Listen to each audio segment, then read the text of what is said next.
Kikban. It was the kind of winter night that tests even the mountains. Snow fell sideways, pushed by a wind sharp enough to carve through bone. And somewhere along that lonely stretch of road in the Bitterroot Range of Montana, Ranger Ethan Cole was out on patrol. A single set of headlights cutting through a world of white. He was supposed to be checking for fallen trees and stranded vehicles. Instead, what he found in that storm would change everything. Not just for him, but for a creature that should have never been found alive. The road wound upward, higher than most people ever dared to drive in weather like that. The wipers barely kept up, smearing ice more than clearing it. Ethan kept his hands steady on the wheel, his breath fogging the inside of the truck. He'd spent most of his life out here, in silence, in storms, in the kind of solitude that eventually stops feeling like choice. He knew this mountain like a friend who didn't say much, but who always told the truth. And tonight, something about it felt wrong. Too still, too empty. The kind of silence that warns you before the world does. He slowed the truck, rolling down the window a few inches. The air bit at his face. At first, there was only wind, that endless howl through the pines. But then, faintly, beneath the storm's roar, a sound that didn't belong. A cry. Not human, not mechanical. Raw, desperate. He killed the engine and sat, listening. The way you listen when you know something's out there, but you can't yet believe it. The snow hissed against the windshield. The world was grey, endless, and alive with danger. And somewhere in that wild white, a creature was pleading for help. Ethan grabbed his flashlight and stepped into the blizzard. The wind slammed into him like a wall. Each step crunched deep into snow, the beam of his light slicing through the darkness, a small trembling blade against an ocean. Then he saw it. At first it looked like a pile of fur, half buried in ice. But when he drew closer, the truth tore something open inside him. A bobcat, tied down, 4 iron stakes hammered into the frozen earth, ropes cutting into its legs and neck. The animal's body was twisted, matted with blood and snow. Its breath came shallow and uneven, steam rising weakly into the cold. For a moment, Ethan just stood there, unable to move. He had seen injuries before, from traps, accidents, even poaching. But this was something deliberate. He knelt beside the animal, the snow soaking through his gloves. The cat flinched, eyes wide and glassy, a wild thing trapped between life and death. "It's okay," Ethan whispered, though his own voice shook. "You're not alone now." He pulled the hunting knife from his belt and began to saw through the ropes. One by one, the cords snapped under the blade. Each time the cat twitched, a low growl rumbling in its throat. Not anger, just fear carved too deep. When the last rope broke free, the bobcat collapsed sideways into the snow. Ethan caught it before it hit the ground, wrapping his jacket around its trembling body. He could feel every rib through the thin layer of fur. The creature's heart thudded weakly against his palm, fragile, but still fighting. He'd carried wounded elk before. He'd pulled trapped eagles from barbed wire fences. But this felt different. This felt personal. Somewhere between the mountain and the man, something connected. Not through logic, but through recognition. Both of them had known loneliness that cut deep. Both had survived things they never talked about. And now, in the middle of this frozen nowhere, one was saving the other, though neither understood who was who yet. He lifted the bobcat carefully and trudged back toward the truck, his boots sinking with every step. The snow was relentless, but his mind was clear. One step, then another. He could feel the cat's shallow breath against his chest. Every exhale felt like a plea. Don't stop now. When he reached the truck, he set the animal on the passenger seat, and turned the heater all the way up. The windshield fogged instantly, sealing them both in a cocoon of warmth and steam. He looked over at the cat, its fur torn, paws bloodied, one ear half frozen, and said quietly, "You're tougher than you look, friend." It didn't move, but something in its eyes flickered, a faint, stubborn spark. Outside, the storm screamed against the glass. Inside, two living things sat in silence, both broken in ways words could never explain. Ethan realized that sometimes rescue isn't loud or heroic. Sometimes it's just staying when everything else runs. He pulled onto the road again, the truck groaning under the snow's weight. The wipers scraped in rhythm with his heartbeat. He kept glancing sideways at the bobcat, willing it to keep breathing. The storm showed no mercy, but something inside him had shifted, a warmth that had nothing to do with the heater. He didn't know why he cared so much about this one creature. Maybe because saving it felt like saving a piece of himself he thought was long gone. People often think miracles come with trumpets and light. But in places like the Bitterroot, miracles arrive quietly, in the form of a heartbeat that refuses to quit, in the hands of someone who still believes kindness matters, even when no one is watching. There's something profoundly human in that, the way compassion shows up unannounced, asking nothing, expecting nothing. Ethan didn't see himself as a hero. He was just a man doing what felt right. But maybe that's how most miracles begin. He drove through the storm for miles until the valley lights appeared below, faint, golden, like distant candles in a sea of snow. Down there, tucked between frozen trees, was a small wildlife clinic run by a woman who never turned anyone away. Her name was Dr. Margaret Hayes, and Ethan prayed she'd be awake. The truck's tires slipped as he turned onto the last stretch of road. The cat stirred slightly, a faint sound, almost like a sigh. Ethan pressed his hand to his chest again, still breathing, still fighting. He whispered, "Hold on, Sable. We're almost there." The name came to him without thought. Sable, like the color of strength hidden beneath scars. Outside, the storm began to thin, flakes slowing, the moon struggling to break through the clouds. The mountain, moments ago wild and merciless, now stood still, quiet as prayer. And in that silence, Ethan felt something he hadn't felt in years. A kind of faith that doesn't need words. The kind that tells you, no act of mercy is ever wasted. Because somewhere in that frozen night, one soul had reached for another, and both had begun to thaw. As the truck rolled into the small town below, its headlights flickered across the sign that read, Pine Hollow Wildlife Clinic. The door light was still on, and that's where the story truly began. If this moment has already touched your heart, stay with me. What happens next, inside that quiet little clinic, will remind you why compassion still has the power to heal more than one kind of wound. The clinic's door opened before Ethan could even knock. Dr. Margaret Hayes stood framed by the warm light inside.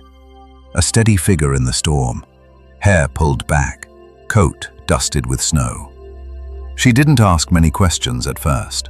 She simply looked at the bundle in his arms and said, "Bring him in." What happened next wasn't loud or dramatic or even heroic. It was gentler than that. The kind of moment that reminds you healing doesn't always start with medicine. Sometimes it begins with presence. The small clinic smelled faintly of pine disinfectant and hay. A single space heater buzzed near the exam table, doing its best to fight the cold creeping through the windows. Ethan laid the bobcat down, careful not to jostle him. The animal's fur, streaked with ice and blood, seemed almost unreal under the soft yellow light. Margaret pulled on gloves, her movements practiced but tender. "Male, 2 or 3 years old," she murmured, brushing her fingers along the cat's ribs. "He's lost a lot of blood." Ethan stood close, his breath still clouding faintly in the air. He was tied down up near Eagle Ridge, he said quietly. Ropes, stakes, someone wanted him to die out there. Margaret paused, just a heartbeat of silence, before she said, "Then let's make sure he doesn't." They worked in near silence. Margaret cleaned the wounds, washing away the blood that had frozen against his skin. Ethan steadied the animal's breathing mask, keeping the oxygen line from slipping. Outside, the storm pressed against the windows. But inside, the world had narrowed to the rhythm of small, life-saving motions. Gauze, water, breath. For a long while, the only sound was the steady beep of the heart monitor. Ethan watched the faint rise and fall of the bobcat's chest, half afraid to blink. He'd seen wild creatures before, many beyond saving. But this one, something about the stubborn pulse of life beneath the fur, felt different. The cat's fur shimmered faintly beneath the light. Its color wasn't quite gold, not quite brown. More like the deep, smoky shade of earth after rain, sable.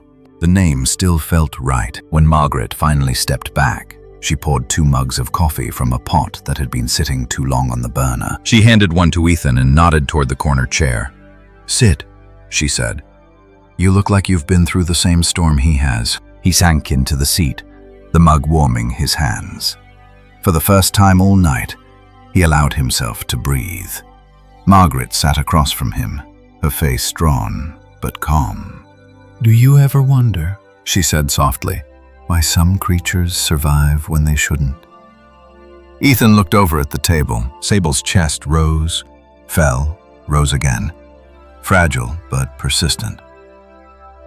"Maybe," he said, "because somebody finds them in time." Margaret smiled faintly, the kind that reaches the eyes but carries an ache behind it. Or maybe because they refuse to give up until someone does. That moment, 2 tired souls, 1 broken creature, and the hum of the heater felt holy in its own quiet way. No grand words, no miracle light, just endurance, the kind that keeps flickering, even when no one's watching. Later, when Margaret returned to check vitals, Ethan stayed seated, watching the shadows shift across the walls. The clinic felt different from the storm outside. Smaller, yes, but somehow infinite. Every sound, the clink of metal instruments, the whisper of fabric, felt sacred, like a prayer said without speaking. He thought about his father, a forest ranger before him, a man who used to say, "The woods aren't cruel, son. They're just honest. They return what we give." Ethan hadn't thought about that in years. But watching Margaret wrap fresh bandages around Sable's paws, he realized how much truth lived in those words. Because cruelty, what had been done to this animal, hadn't come from the woods. It had come from people. And maybe, just maybe, kindness could come from people too. The heater hummed louder as the storm waned outside. Sable shifted slightly, one paw twitching. A small sound escaped him. Not pain, not fear. Something in between. A memory, maybe. Margaret reached out, laying her palm gently against the animal's head. "He's still in there," she whispered. "You can tell." Ethan nodded. He's a fighter. But deep down he wondered if that's what the mountain had been trying to teach him all along. That surviving and fighting weren't always the same thing. Margaret moved quietly to adjust the IV line, then said, "You know, some people call it cruelty, but I think it's worse than that. It's indifference. It's forgetting that what's wild still feels." Ethan didn't answer right away. He was looking at Sable, remembering how the ropes had bitten into the fur, remembering how the cat had still found the strength to lift his head when he approached. He said finally, "Maybe forgetting is the first cruelty." Margaret gave a small nod. Not agreement, but understanding. The clinic clock ticked softly. It was past 2 in the morning. The wind had died. Ethan stood, stretching stiff legs. "Will he make it?" "I think so," she said. "He'll need rest, fluids, and maybe a reason to believe the world isn't all bad. Ethan half smiled, a tired, genuine thing. I'll try to give him that. He reached down, brushing his fingers gently across Sable's back. A single, steady stroke. The cat didn't flinch this time. Margaret noticed. "See," she said, "trust doesn't vanish. It just hides until it's safe again." Outside, the snow had stopped falling. The windows glowed faintly with the reflection of the lamp. Warm light against endless dark. The Bitterroot Range would sleep again tonight. But inside that clinic, something had awakened. Not loud, not dramatic, but alive. Before he left, Ethan stood at the door, watching the light flicker across the room. Sable resting, Margaret quietly cleaning her instruments, the world somehow softer than it had been an hour ago. He said, "Thank you, Margaret, for doing this." She glanced up, smiling faintly. "Don't thank me, Ethan. Thank the part of you that turned around when you could have driven past." Her words followed him out into the cold. He stepped into the quiet night, pulling his coat tighter. The snow under his boots crunched like thin glass. The air smelled clean again. Sharp pine, a trace of smoke from nearby chimneys. He turned once more to look at the clinic, its windows glowing in the distance. That light didn't just belong to a building. It belonged to something deeper. The promise that even in the cruelest winter, there are still hands willing to heal, hearts willing to stay. And somewhere behind that light, a wounded bobcat breathed on, fragile, fierce, and alive. If you've ever wondered whether kindness still makes a difference, remember this night, because sometimes all it takes is one small light in the storm, and one soul brave enough to keep it burning. Stay with me, because what happens next will show just how deep the shadows can go, and how far one act of compassion can travel. Morning came quietly to Pine Hollow. The storm had passed, leaving the world wrapped in white silence. Branches bent under the weight of snow, and the air smelled of cedar and coal. Inside the little wildlife clinic, the lights were still on. The hum of a generator filled the stillness, a soft, steady rhythm like a heartbeat that refused to quit. Sable lay on the exam table, breathing slow but strong now, his fur brushed clean, his wounds neatly bandaged. The wildness in him hadn't vanished, but for the first time, it rested. Dr. Margaret Hayes adjusted the IV, her movements calm, deliberate. Ethan Cole stood nearby, still in the same jacket from the night before, the scent of smoke and pine clinging to him. He thought the worst was over, but when Margaret began her second examination, she found something that made her stop. Something small, unnatural, and glinting just beneath the fur. What they discovered would turn compassion into conviction. She ran her fingers gently along Sable's shoulder, her brow furrowing. "There's something here," she murmured. "Feels hard, not bone." Ethan stepped closer. "Like what?" Margaret didn't answer yet. She fetched a small sterilized kit from the counter and made a precise incision. Small, careful, respectful. The sound of metal against steel followed, faint but unmistakable. A chip, thin, silver, laced with fine lines that caught the light. It wasn't a tracking tag from any wildlife organization Ethan knew. He had seen plenty, bulky transmitters, plastic casings. This was different. Compact, clean, engineered. Margaret held it with tweezers, turning it under the lamp. "There's no serial number," she said. "No government mark, no wildlife registry. Whatever this is, it wasn't meant for conservation." Ethan's jaw tightened. Then, what did it mean for? The question hung there, heavy as the snow outside. Margaret set the chip in a metal tray, the sound echoing louder than it should have. She spoke slowly, like a teacher choosing each word with care. I have seen these before, but not exactly like this. Research? You mean they test how much they can take? Margaret's eyes softened with the kind of sadness that comes from knowing too much. Not officially, but yes, it happens, especially when someone believes they can make a better predator. A better predator? The phrase stung. In that small clinic, surrounded by the smell of antiseptic and pine, the words felt colder than any mountain storm. Ethan looked at the bobcat lying still under the heat lamp. His mind flickered back to that clearing. The iron stakes, the ropes, the snow dark with blood. Someone had done this on purpose. Someone had tried to turn nature itself into a machine. And this animal, this wild, loyal, wounded creature, had paid the price for human arrogance.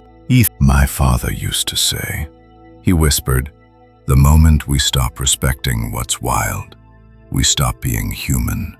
Margaret didn't interrupt. She just listened, her eyes soft and steady. He was a ranger too, Ethan continued. Spent half his life teaching people to coexist with what they feared. Once he rescued a fox caught in a trap, broke 3 fingers prying the steel open. He said pain was the cost of caring. He exhaled slowly. Maybe this world's forgotten that. Margaret looked down at the chip, its metallic gleam almost mocking. Maybe some people never learned. She dropped the tiny device into a small evidence jar and sealed it shut. Whatever this was used for, it's not ending here. That they didn't speak for a while after that. The heater clicked softly. The clock ticked on the wall, and the wind outside began to rise again.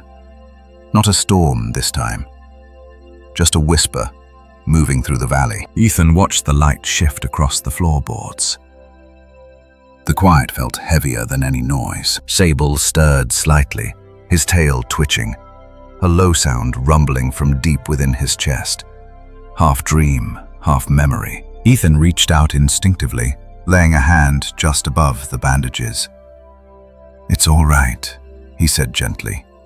You're safe now. But he wasn't sure if he was saying it for the bobcat or for himself. For a moment, he thought about the mountain again, how it had looked last night, frozen and merciless, and how, in saving this one creature, something inside him had started to thaw.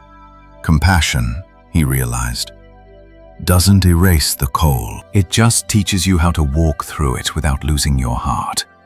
Margaret spoke softly, her voice more thought than sound. You know what's strange? She said. People spend millions trying to control nature, track it, replicate it, bend it to their will. But the only thing they can't seem to understand is the one thing that keeps it alive. Mercy. Ethan nodded, his eyes fixed on the jar holding the chip. Mercy, he echoed. It's harder to engineer. The truth of it lingered between them. Outside, the early light broke through the clouds, painting the snow in shades of gold. The mountain didn't look cruel anymore. It looked honest, the way truth always does, once the storm passes. Margaret turned off the overhead light, leaving only the glow of the heat lamp on Sable's fur. He's stable now, she said. You should get some rest. Ethan hesitated. I'll rest when he does. She smiled faintly, not to argue, but because she understood. And for the first time, she saw something in him that had been buried under years of duty and silence. Gentleness. The kind that doesn't announce itself, but simply stays.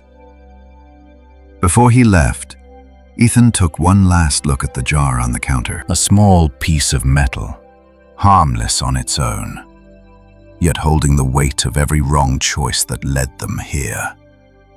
He knew what came next couldn't stay quiet. Whatever this chip was, whoever had made it, needed to be found. He picked up his coat, glancing once more at Sable.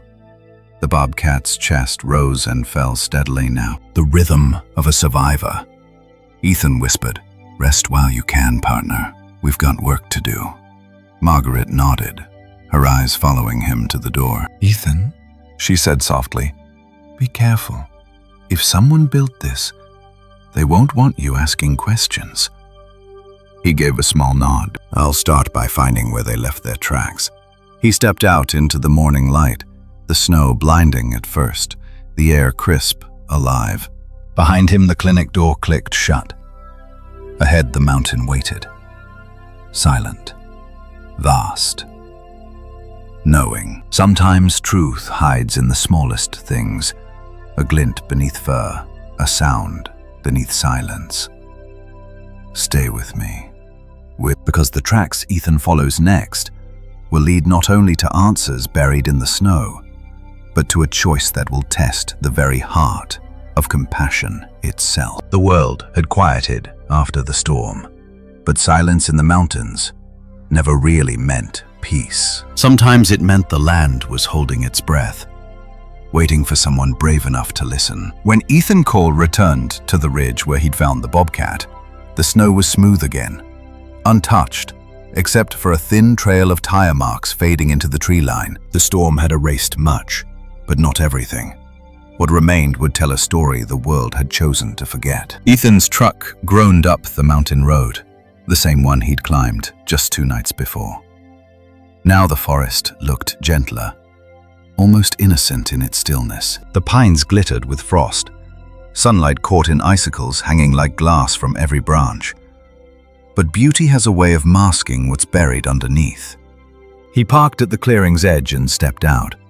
The air was sharp, clean, the kind that fills your lungs and burns a little as it goes down. He stood for a moment, listening to the quiet hum of the wind against the trees. And then he saw it, half covered under new snow, a dark patch of frozen earth, a few strands of rope, and faint impressions of boots. Someone had been here after him. He crouched, brushing the snow away with his gloved hand. The prints were deep, heavy, not made by hikers. The tire tracks nearby were wide, commercial grade, like the kind used by transport trucks or off-road vehicles. Ethan followed them with slow, careful steps, scanning the line of trees where the tracks disappeared. They curved north, toward a part of the forest no one used anymore. A slope that once held an old logging depot before the fires came through 15 years back. He remembered it vaguely from his father's stories. Northridge Supply Depot. Abandoned, forgotten, or so everyone thought. He exhaled, watching the cloud of his breath dissolve in the cold air. "Looks like we are not done, Sable," he murmured, as if the bobcat could hear him from miles away. Ethan hiked the rest of the way on foot. Each step sank deep into the drifts, his breath slow and steady. By the time he reached the ridge, the sun had slipped behind the clouds again, and the forest had grown quiet in that uneasy way that makes you feel watched. The depot appeared slowly through the trees, a weathered skeleton of timber and rust. Its roof sagged, its windows were boarded up, and a thin layer of ice clung to the edges of the door frames. Ethan pushed open one of the side doors, its hinges groaning like something waking from sleep. The smell hit him first. Rust, straw, and something else, sharper, metallic, mixed with old blood. Inside, shafts of light pierced through the cracks in the roof, scattering dust and steam. The floor was littered with broken tools, splintered boards, and empty feed buckets. But against the far wall, something else gleamed in the half-dark. Cages. Rows of them. Steel bars, some open, some bent, all bearing the marks of struggle, claw scratches, tufts of fur caught in the corners. Ethan froze. He stepped closer, fingers brushing one of the bars. The metal was cold, but not old. It hadn't been there long enough to rust. Someone had been keeping animals here. And recently, he thought of Sable lying under the heat lamp at the clinic, the way the bobcat's tail had twitched as if fighting through dreams. Now he understood what those dreams were made of. Pain, isolation, the sound of chains rattling in the dark. Ethan's throat tightened. No animal deserved that. No living thing did. He closed his eyes and listened to the groan of the old wood, the echo of his breath, and something else, softer, like the whisper of ghosts that had never left. This place had seen suffering. He could feel it lingering, the way scent clings to the air long after the source is gone. He whispered to the emptiness, "You made it out, Sable, but how many didn't?" You found a workbench near the back wall, cluttered with torn papers, discarded gloves, and a stack of maps covered in markings. Red lines crisscrossed the region, transport routes, logging trails, airstrips. In the center of one, drawn in heavy ink, was the name of their valley, Pine Hollow. His gut tightened. This wasn't a random act of cruelty. It was organized, funded, hidden beneath the everyday life of a small mountain town. He picked up one of the torn papers. A faded logo stamped in the corner caught his eye, a stylized letter H. He didn't know it yet, but it would be the first trace leading to the people behind Sable's suffering. Ethan pulled out his phone, snapping photos of everything. The cages, the floor markings, the maps. He filled evidence bags with what he could carry. A broken chain, a leather strap, and a spent bullet casing. But it wasn't anger that moved him. It was something quieter, heavier. Grief for what the world had done to its own wild heart. He had always believed that cruelty was loud, easy to spot. Now he saw the truth. It's patient. It wears silence like camouflage. And sometimes, it hides in the same snow that covers everything pure. As he turned to leave, a sound stopped him. A soft creak above. He froze, hand on his holster. The rafters shifted slightly, and a patch of snow drifted down from the ceiling. No one appeared, only an empty loft. Old mattresses and scattered bottles were left behind. Still, he knew someone had been here, maybe even watching. Ethan's heart steadied itself against the fear. He had work to do. And fear, he reminded himself, was no reason to stop doing what was right. He looked once more at the cages, the marks, the emptiness, and thought of Sable's eyes that night on the road.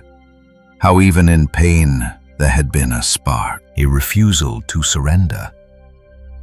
He whispered again, half to himself, "I'll finish what you started, old boy."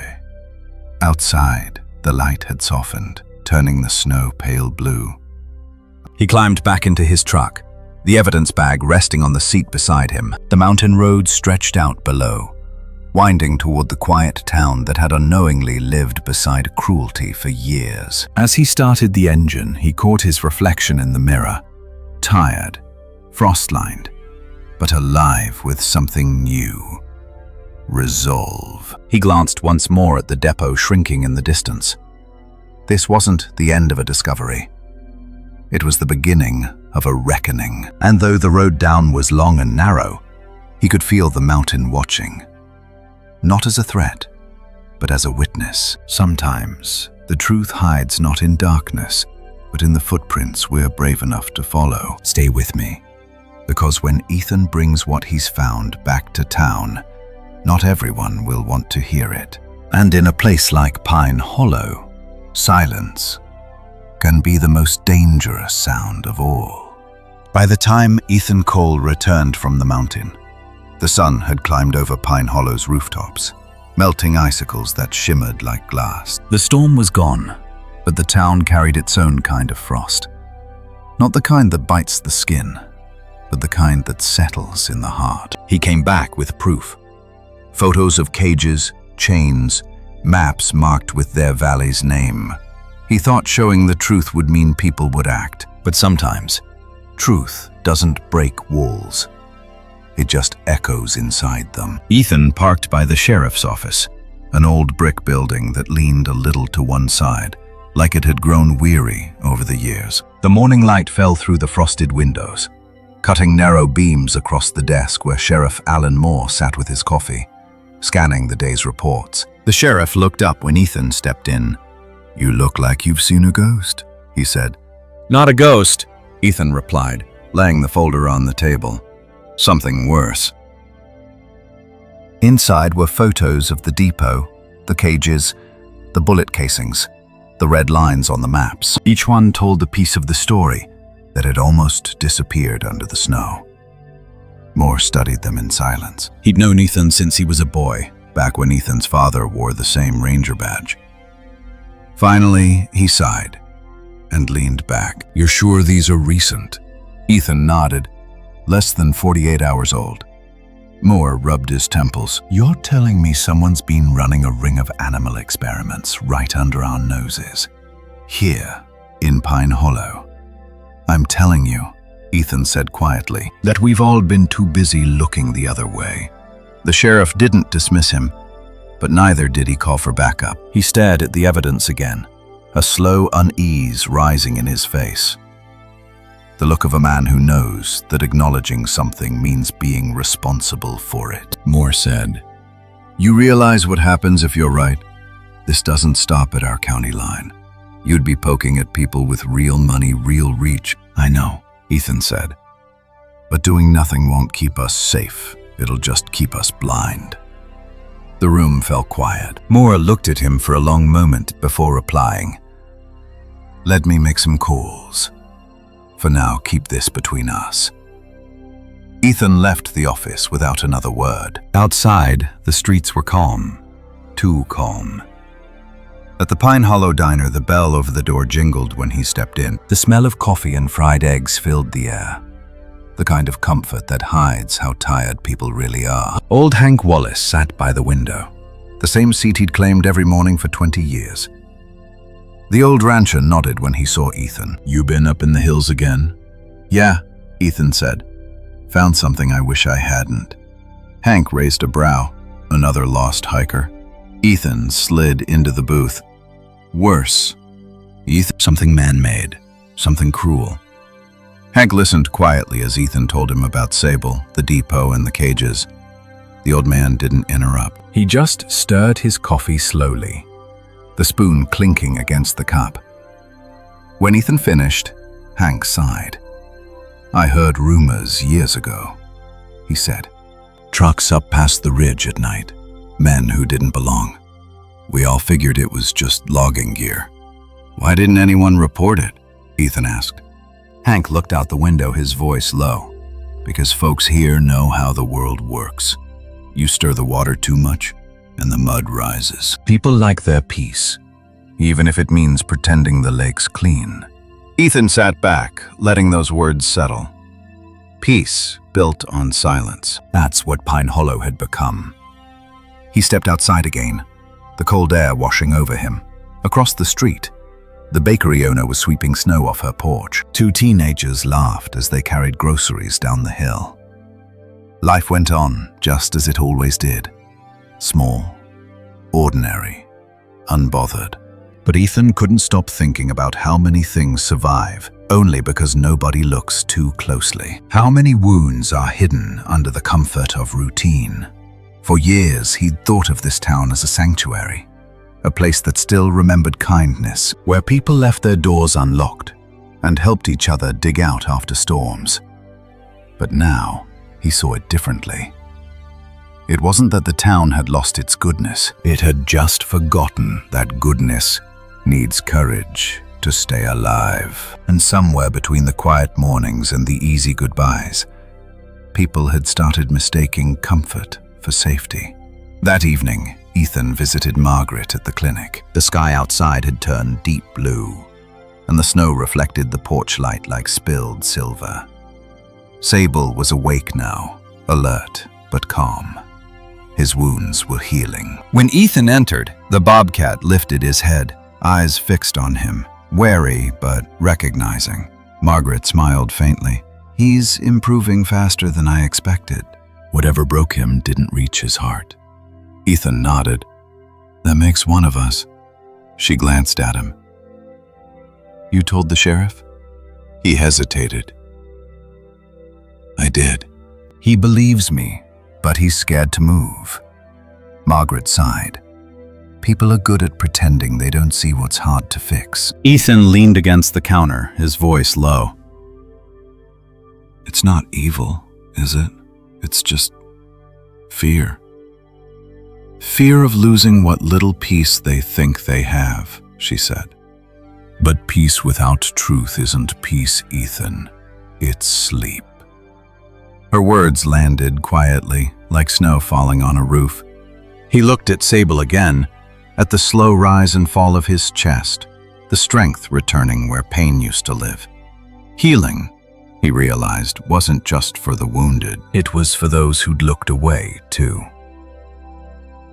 That night, Ethan sat in his truck outside the chapel on Main Street. Inside, the lights were dim, but an old voice carried faintly through the air. Pastor Raymond, finishing evening prayer. Ethan didn't go in. He just listened. "And forgive us," the pastor said, "for the times we turned our eyes from what breaks your heart."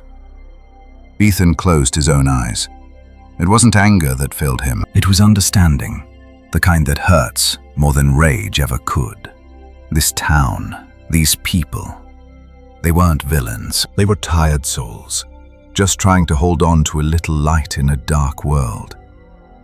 But maybe the greatest mercy he could give them now was not to stay quiet. The next morning, frost glazed every window in Pine Hollow. Ethan loaded his truck again, this time with purpose. He wasn't heading back into the mountains to patrol. He was heading there to confront the truth that waited. Before he drove off, Hank Wallace waved from across the street, a gloved hand raised high. "Be careful up there, son," the old man called. "Storms don't always come with snow." Ethan smiled faintly. "I'll be careful, but I won't be quiet." He turned onto the road leading north toward the ridge where the tracks began, where answers still hid beneath layers of fear and frost. Behind him, the town carried on with its morning routines, unaware that their silence had already begun to thaw. In every small town, there's a moment when silence breaks, when someone chooses to see. Stay with me, because what Ethan finds next will test the thin line between courage and danger, and show how even a quiet heart can make the world tremble. Snow fell again, lighter this time, soft flakes drifting through a sky the color of smoke. The Bitterroot Mountains stood silent in the distance, their slopes carved sharply against the fading light. Ethan Cole sat in his truck, parked near the trailhead that led back toward the old logging road. The same road where he had found the depot. The same road where cruelty had hidden behind silence. He wasn't alone anymore. Not in his fight, and not in the forest, but in Pine Hollow. The line between help and danger had begun to blur, and the eyes watching him weren't all friendly. The sheriff had promised to make a few calls. Ethan knew that meant caution, maybe even delay. He'd seen that look before, in men who understood justice, but feared the weight of it. So he decided not to wait, with Margaret's warning still in his head. If someone built that chip, they won't want you asking questions. He went back up the ridge at first light, armed with little more than a camera, a notepad, and the steady conviction that truth was worth the risk. The forest greeted him with stillness. It wasn't the peaceful kind, but the kind that watches. Branches creaked under frost. Ravens shifted on limbs, wings rustling. He walked until the trees thinned, and then he saw them. Faint impressions pressed into new snow. Tires, boots, fresh. Someone had been here again. He followed the trail slowly, each step a quiet conversation with the ground. The prints led him toward the north ridge, where the forest opened into a slope overlooking the valley. From there, he could see the faint line of Pine Hollow below. The town small, unaware, innocent. Near the tree line stood a truck, not his, black. The engine is still ticking from the cold. Ethan crouched behind a fallen log, steadying his breath. Two men stood by the truck, their voices low but sharp, carried by the wind. He couldn't make out every word, but he caught enough. Cleanup. North facility. Too much attention. One of them kicked the snow, muttering, "Should have buried the cages deeper." The other replied, "Doesn't matter. We're pulling everything out by next week." Order from Hale. Ethan's pulse quickened. He didn't move, didn't speak, but a single name carved itself into his mind. Hale. He waited until the men drove off before approaching the site. Where their truck had stood, the snow was flattened, marked with oil and boot scuffs. A few pieces of metal glinted where the light caught. Fragments of cages, broken chains, burned paper. He picked one up. The metal was still warm. They were destroying evidence. He took pictures, every angle, every mark, every sign of hurried retreat. His hands trembled, not from cold, but from knowing this was no longer just about animals.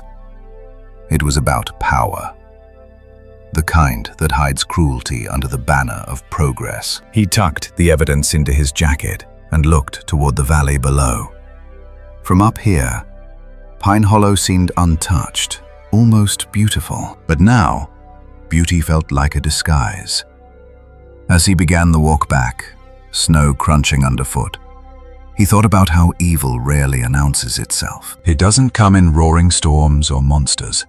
It comes quietly, in choices, in excuses, in the slow comfort of looking away. He remembered Margaret's words. Peace without truth isn't peace. It's sleep. And suddenly, he saw the connection.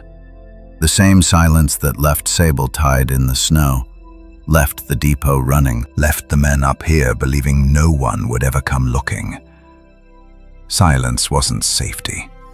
It was a surrender. And for the first time in years, Ethan realized how much the world depends on the few who refuse to be quiet. By the time he reached the base of the ridge, dusk had settled.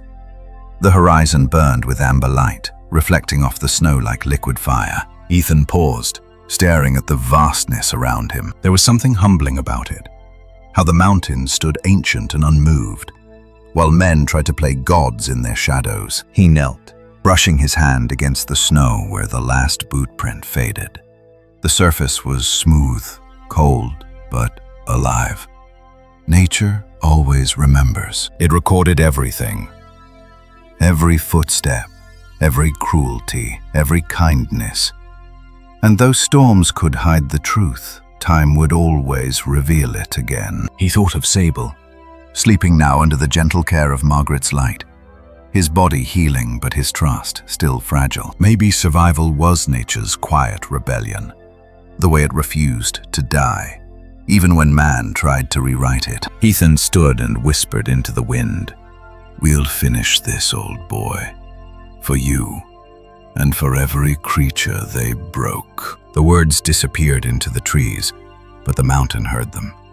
When he returned to the truck, night had fallen. Frost crept along the windows, and his breath fogged the air. Before he started the engine, he reached into his pocket and took out a small photograph, one of the ones he'd printed from his father's old ranger files. In it, his father stood beside a young Ethan, both of them holding a rescued hawk before releasing it. He studied the image for a long time. The boy in the photo had believed the world could be fixed with enough hard work and hope. The man behind the wheel knew better, but he still believed it was worth trying. Sometimes faith isn't a grand gesture. Sometimes it's just showing up, even when the world doesn't want you to. He turned the key, the engine rumbling to life, headlights cutting through the dark. Somewhere down the road, another truck idled, its lights off, engine low, watching. Ethan noticed the faint outline in his mirror. He didn't panic. He just gripped the wheel tighter and whispered, "You can follow me all you want. I'm not stopping." The truck didn't move closer. It just lingered there, a shadow among shadows, until the curve of the mountain swallowed it whole. When Ethan finally pulled up outside the clinic, Margaret was waiting at the window. Her face softened when she saw him, but worry shadowed her eyes. "You were gone a long time," she said when he entered. He placed the evidence on her counter. They're cleaning house. They know we found something. She exhaled, her hand brushing against the jar that still held the metal chip. Then we don't have much time. Ethan nodded. Tomorrow, I'm going to the sheriff again. And this time, I'm not asking for permission. Outside, the wind howled faintly through the trees. Not angry, just restless, as if the mountain itself was waiting for what came next. Sable lifted his head from the cot, golden eyes catching the light. Ethan knelt, running a hand along the healed fur. "Rest easy, partner," he said softly. "We're not done yet." The ridge still held secrets, and shadows were beginning to move. Stay with me, because when truth finally steps out into the open, it never comes alone. And for Ethan Cole, the next dawn will bring more than answers. It will bring a reckoning. The next morning, Ethan Cole stood on the steps of the sheriff's office, his truck idling behind him. His gloves were dusted with frost, but his jaw was steady. Inside his coat pocket lay the evidence he'd collected. Photos of cages, fragments of metal, maps, and that one name that kept echoing in his mind. Hale. The time for waiting had ended. The time for light, no matter how painful, had come. What began as one man saving a broken bobcat was now something far larger. The cruelty he'd uncovered had spread roots deep into the soil of Pine Hollow, and to pull it free, someone had to break the ice that fear had built around the town. The sheriff was at his desk when Ethan entered. Alan Moore looked older than the week before, shoulders stooped, eyes clouded with sleepless thought. He didn't ask why Ethan was there. The look in the ranger's eyes said enough. "I found more," Ethan said, setting the evidence down. "The men are clearing the ridge." They said the name Hale. "They're running something bigger than we thought." Moore studied the photos quietly. He lingered on one, the shot of the cages, before exhaling, slow and heavy. "You were right," he murmured. "God help us." He pushed back his chair and stood. "I'll call the state office. This isn't just a county problem anymore." "No," Ethan said. "It's a human one." The sheriff looked at him, the weight of it registering. Then he nodded. "We'll need to move before they vanish. Gather your notes. We're calling Denver." By nightfall, the town had changed in ways most of its residents would never notice. The main street was quiet, but up in the hills, engines rolled on back roads. Black SUVs with government plates arrived under cover of darkness. From one of them stepped a woman named Agent Melissa Carter. Calm, sharp-eyed, her voice carrying both authority and empathy. She met Ethan and Moore in the small office that smelled faintly of coffee and wood smoke. They spread the evidence across the table. The maps, the chip, the photos. Carter's gaze hardened as she examined them. "This matches intelligence we've been chasing for months," she said. "Private contracts experimenting with wildlife, genetic tracking, behavioral control. They move often, stay quiet. You weren't supposed to find them." Ethan leaned forward. "We did, and we're not letting them vanish again." The agent nodded. "Then let's make sure we end this cleanly." Plans were made in low tones, coordinates confirmed, teams assembled. And while officials talked strategy, Ethan's thoughts stayed with the clinic, with Margaret and Sable waiting under that golden light. He had promised them both something. He meant to keep it. The operation began before dawn. A convoy of trucks moved up the ridge in silence, tires crunching through the thin layer of new snow. The cold was sharp, electric. Ethan rode in the lead vehicle beside Agent Carter. The sheriff followed close behind. They passed the old sign for Northridge Depot, half buried now, and parked just beyond the bend. The warehouse stood ahead, still and lifeless in the dim light. Carter gave the signal. Doors opened quietly, boots hitting the ground in practiced rhythm. Then, the sudden crash of a battering ram. The silence of the forest was shattered. Inside, shadows scattered like startled birds. Men shouted. Dogs barked from the back cages, the sound fierce, terrified, alive. Ethan moved with the others, his flashlight sweeping through the dark. Steel cages lined the walls again, only this time they weren't empty.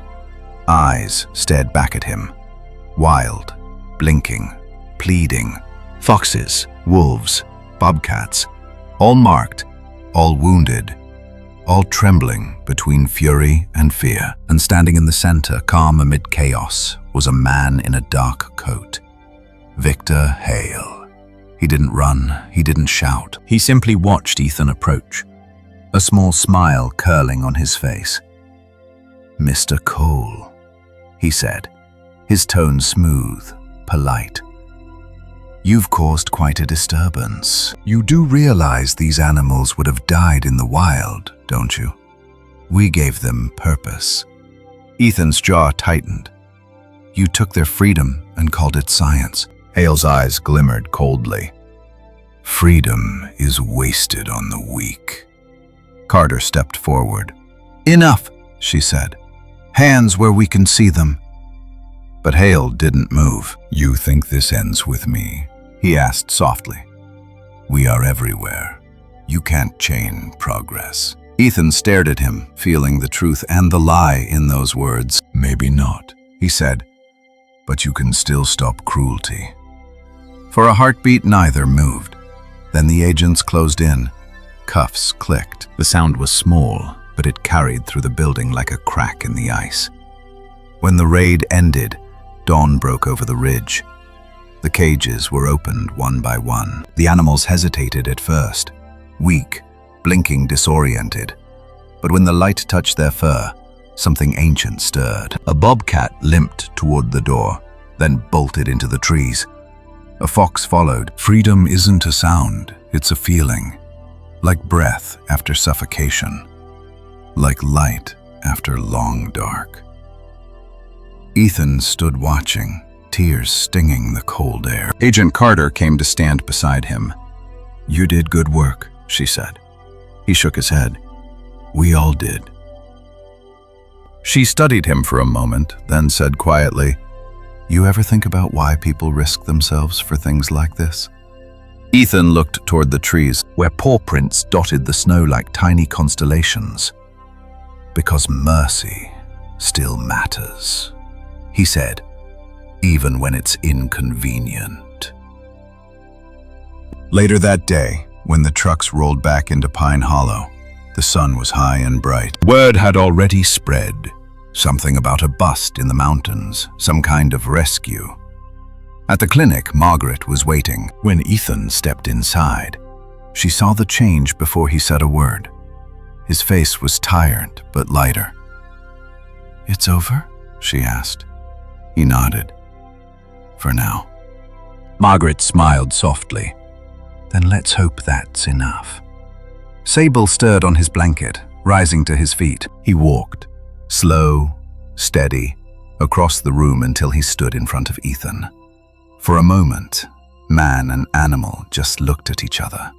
No words, just a recognition of survival, of shared pain, of peace finally earned. Ethan reached down, hand brushing against the healed fur. "You're free now," he whispered. "For real this time." Outside, the snow began to melt, dripping from the eaves in rhythmic drops. The mountain's way of letting go. That night, the town slept more deeply than it had in weeks. For the first time in a long while, Pine Hollow felt lighter, as though the truth, once buried, had finally broken through. Ethan stood outside his cabin, the stars bright above the ridge. Behind him, the faint glow from the clinic window shone. A sanctuary of light in a world learning to heal. Tomorrow, he knew, there would be reports to file, statements to give, and questions to answer. But tonight, there was silence. The good kind. The kind that means something has been set right. Sometimes courage doesn't roar.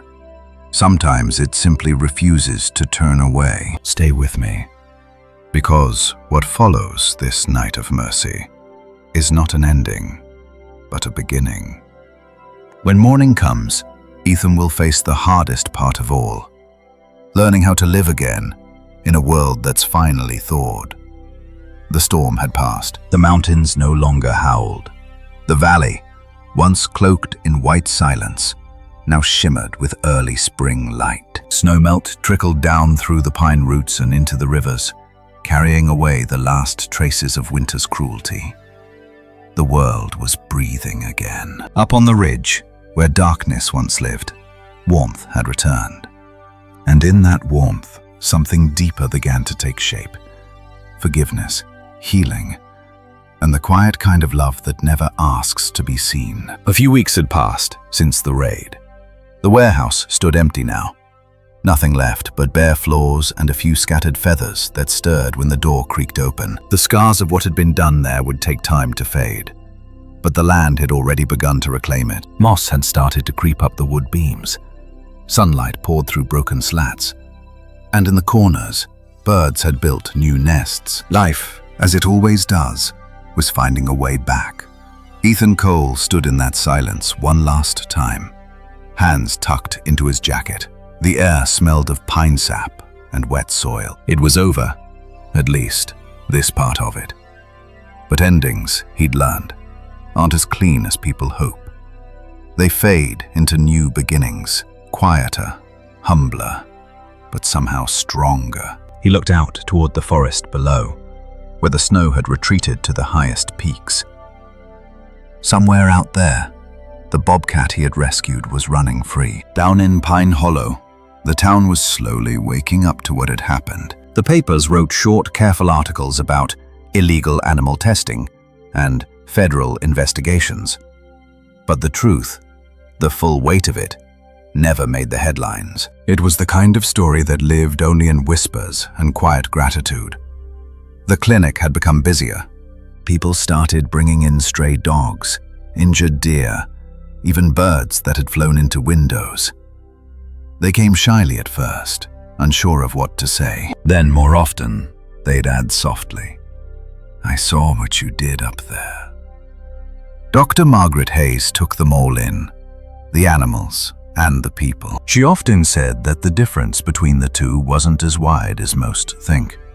Some wounds just hide better under skin instead of fur. Ethan visited the clinic every morning, sometimes with coffee, sometimes with silence. Sable, the bobcat, was gone back to the wild, but his spirit still lingered in that small room filled with the hum of heat lamps and the scent of cedar bedding. The cage where he'd once slept now held an owl with a broken wing. Life kept moving, one fragile heartbeat at a time.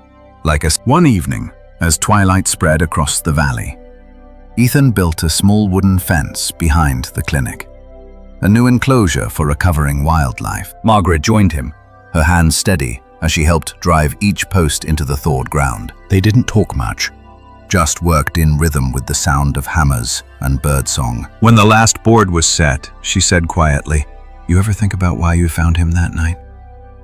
Ethan paused, leaning on the handle of his hammer. "Sometimes. I don't know if it was luck or something bigger." Margaret smiled faintly. "Maybe it doesn't matter.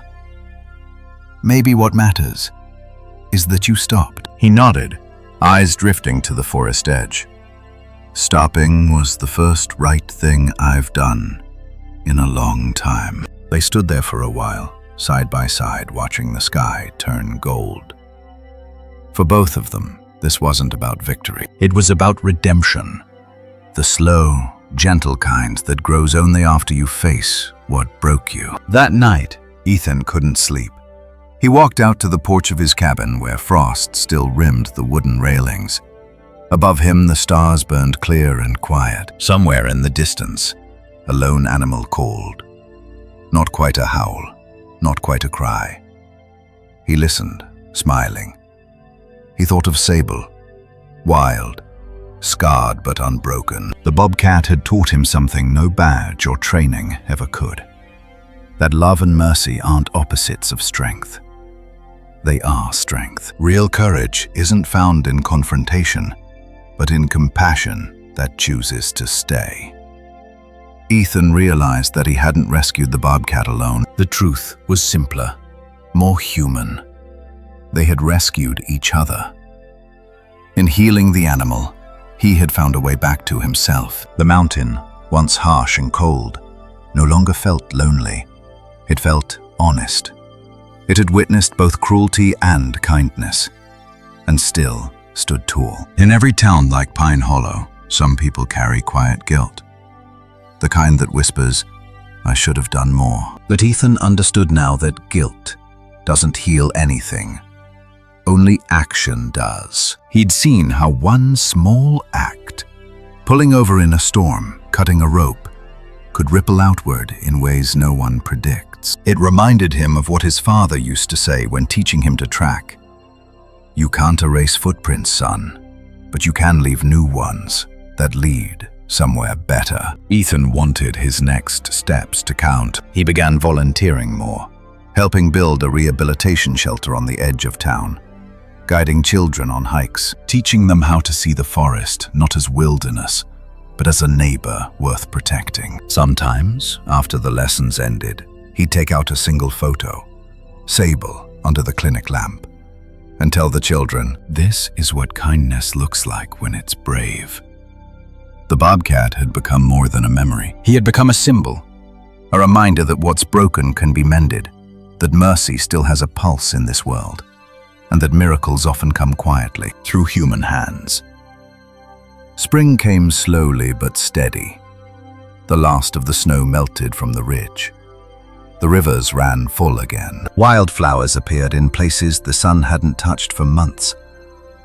One afternoon, Ethan hiked up the same mountain road where it had all begun. The air smelled of pine needles and thawed earth. When he reached the clearing, he stopped. The old iron stakes were gone now, buried beneath moss and soil. The wind rustled through the trees, gentle, forgiving. And there at the edge of the tree line, a shape moved. A bobcat, strong, sleek, and free, stood watching him from a distance. Its fur shimmered bronze under the light.